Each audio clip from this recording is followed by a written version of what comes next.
Of youth के साथ मैं नबीला। ये प्रोग्राम वॉइस ऑफ यूथ की तरफ से स्पॉन्सर्ड है। इंडिया में अभी 5G को लेकर काफ़ी चर्चा हो रही है।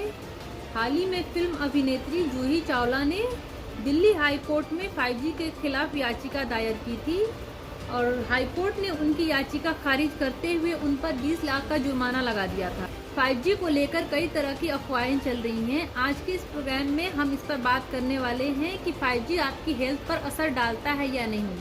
5G यानी 5th generation latest wireless mobile phone technology का नाम है।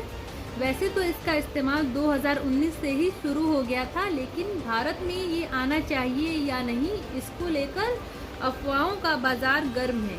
वैसे तो 5G टेक्नोलॉजी अभी इंडिया में नहीं है, लेकिन कहा जा रहा है कि 5G टेक्निक की वजह से नए एप्लीकेशंस के इस्तेमाल करने में सहायक होगा 5G टेक्निक। और इसके अलावा ई-हेल्थ, टेलीमेडिसिन, रिमोट सर्विलांस और टेली सर्जरी जैसी चीज़ों को बेहतर किया जा सकेगा। कहा जा रहा है कि 5G टेक्निक 4G के मुकाबले कई गुना ज़्यादा तेज़ी से काम करेगा।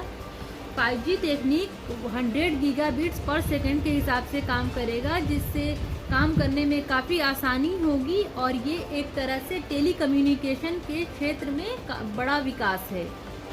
5G technology electromagnetic radiation produce करती है और इसकी फ्रीक्वेंसी 3.5 गीगाहर्ट्ज से 10 गीगाहर्ट्ज तक हो सकती है। हायर फ्रीक्वेंसी भले ही मोबाइल फ़ोन के लिए नई चीज़ हो, लेकिन ये पहले भी दूसरे एप्लीकेशंस में यूज़ होते रहे हैं, जैसे point two point radio link या फिर सुरक्षा के लिए इस्तेमाल में आने वाले बॉडी स्कैनर्स के लिए इस तरह की टेक्नोलॉजी का पहले भी इस्तेमाल होता रहा है।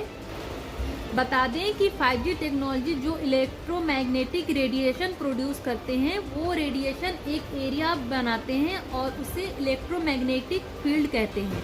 5G में जो तकनीक इस्तेमाल हो रही है उसमें एक बीम फॉर्मिंग भी है। बीम फॉर्मिंग जो है वो डिवाइस को डायरेक्टली डेटा सेंड करता है, बल्कि पहले जो तकनीक इस्तेमाल होती थी उसमें जो सिग्नल्स भेजे जाते थे वो सारे दिशाओं में सर्कुलेट होते थे। 5G की वजह से लोगों में ये डर बना हुआ है कि इससे उनके स्वास्थ्य पर असर पड़ेगा, लेकिन WHO की तरफ से ये कहा गया है कि हो सकता है कि बॉडी टेम्परेचर में थोड़ा अंतर आए, लेकिन इससे कोई खास असर नहीं पड़ने वाला है स्वास्थ्य पर। WHO की तरफ से ये भी कहा गया कि इंसान की बॉडी को जो फ्रीक्वेंसी नुकसान पहुंचाती है वो आयोनाइजिंग नेचर की होती है, जबकि मोबाइल फ़ोन में जो फ्रीक्वेंसी इस्तेमाल की जाती है वो नॉन आयोनाइजिंग नेचर की होती है। इसलिए 5G की वजह से लोगों की हेल्थ पर असर नहीं पड़ने वाला है।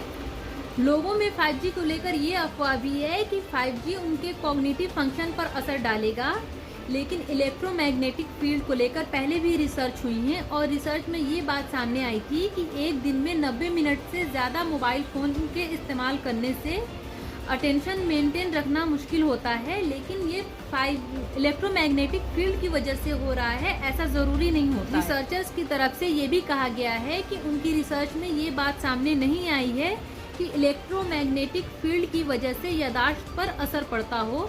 2011 में international agency for research on cancer ने एक रिसर्च की और उसमें ये कहा गया कि जो इलेक्ट्रोमैग्नेटिक फील्ड हैं वो इंसानों में कैर्सिनोजेनिक यानी कैंसर होने की संभावना को बढ़ाते हैं।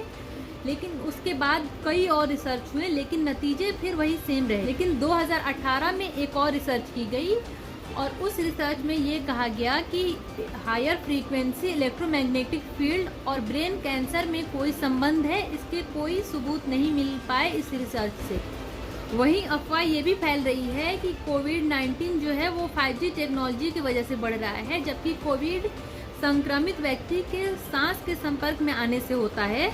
वहीं लोगों में एक अफवाह ये भी है कि 5G की वजह से लोगों की इम्यून सिस्टम पर असर पड़ रहा है, हालांकि इसके भी अब तक कोई सबूत नहीं मिले। इन सभी आशंकाओं को दूर करने के लिए WHO की तरफ से ये कहा गया है कि वो एक रिसर्च करने की तैयारी में है, जिसमें ये पता लगाने की कोशिश की जाएगी कि इलेक्ट्रोमैग्नेटिक फील्ड और 5G की वजह से लोगों के स्वास्थ्य पर असर पड़ेगा या नहीं। और उम्मीद की जा रही है कि WHO की ये रिपोर्ट 2022 तक आ जाएगी। तो इसी उम्मीद के साथ बने रहें वॉइस ऑफ यूथ के साथ। धन्यवाद।